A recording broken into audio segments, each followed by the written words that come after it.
Hello and good day. I would like to show you how simple it can be to take a scanned slab file and import it into EasyStone and then process work with a 5-axis bridge saw. To get started, I could do a file import, or even simpler yet is to drag and drop a DXF file from Windows Explorer. And most slab scans arrive with the table, also the slab perimeter, and then the parts inside the slab. Uh, I believe it is in most cases where the software coming from the slab scanner, you're able to declare where miter cuts are and internal cutouts. There's some coordination that needs to happen between the EasyStone automatic processing and the slab scanning software.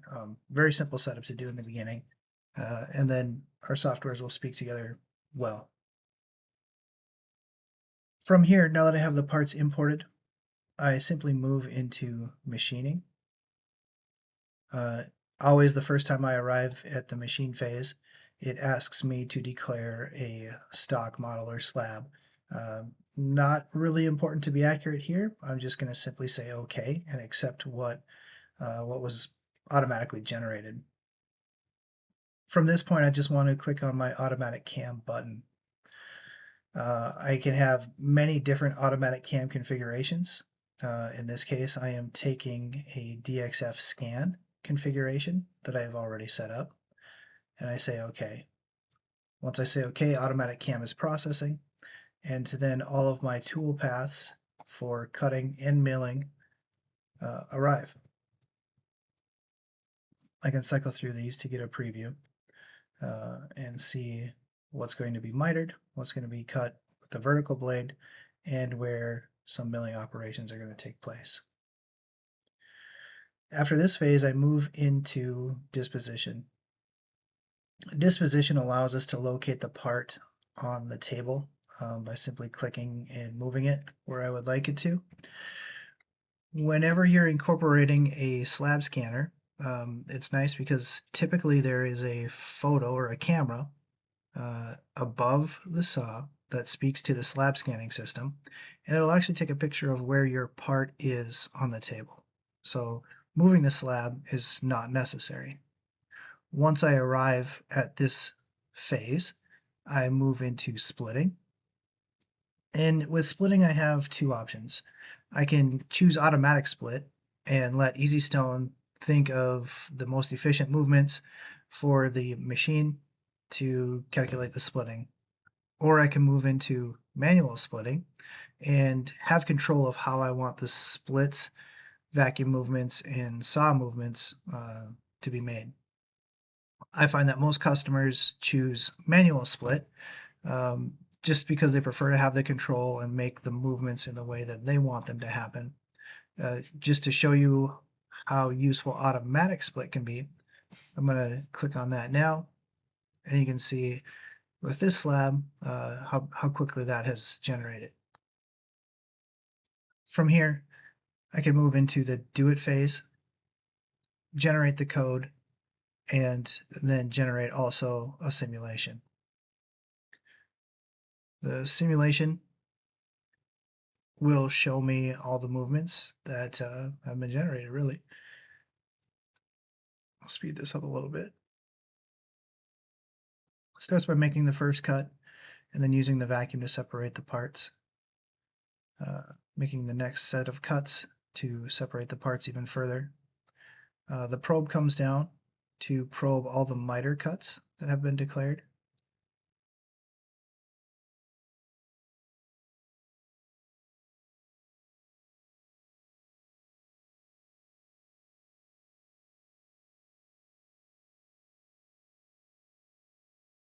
Moving into some miters, a single miter, and then a single milling.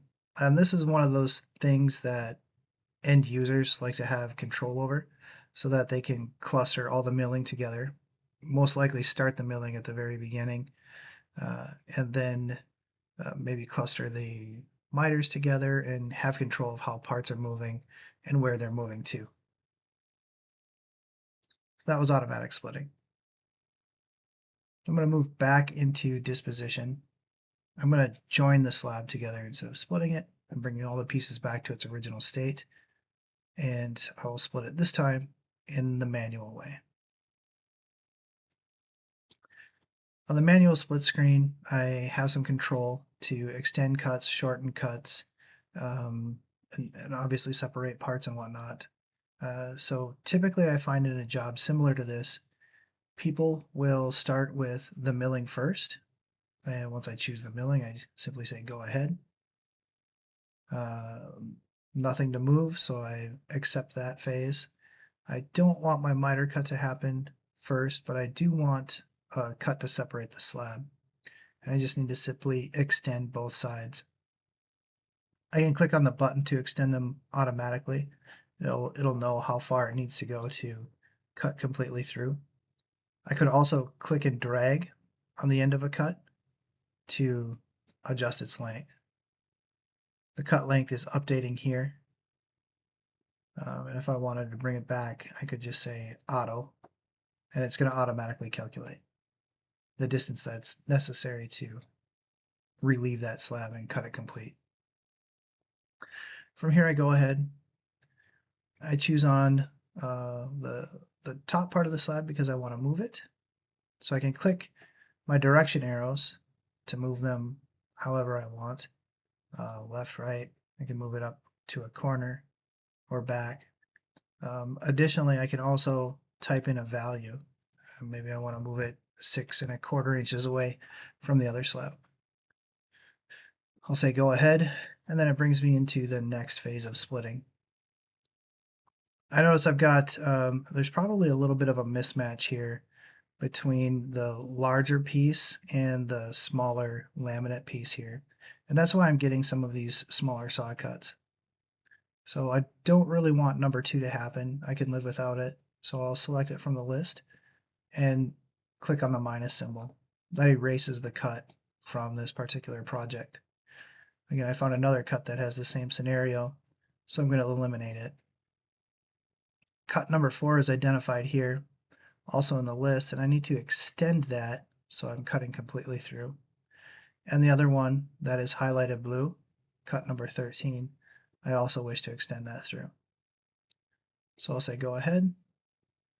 I can move my parts, my slab pieces away, and then go ahead to the next phase.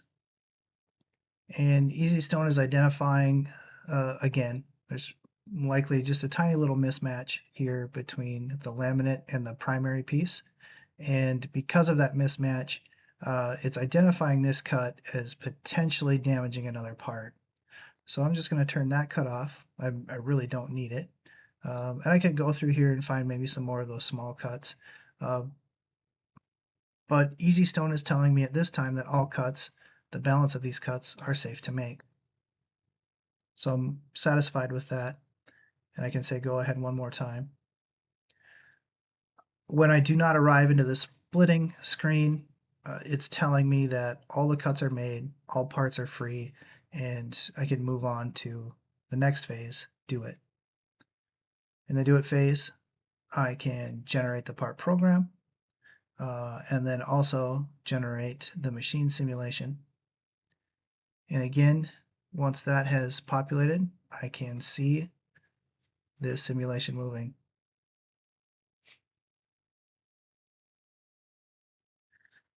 Simulation moves through all the steps and phases that I declared to have happen. So it did the milling, creating the separation cut, moving my slab, more separation cuts,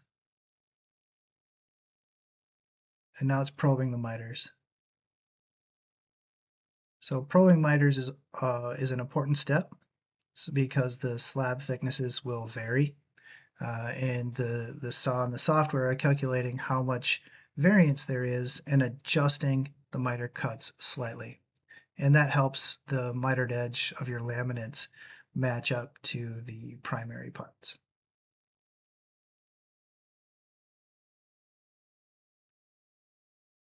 Now the sawing is finished, and I'm ready to send this file to the machine. I also have a time, length, and cost estimation. It generates all the work and it tells me, in this case, based on my feeds and speeds and vacuum movements, I should expect this to take about 48 minutes. And my last button is send. This will send this particular code file directly to the CNC and is ready to be activated.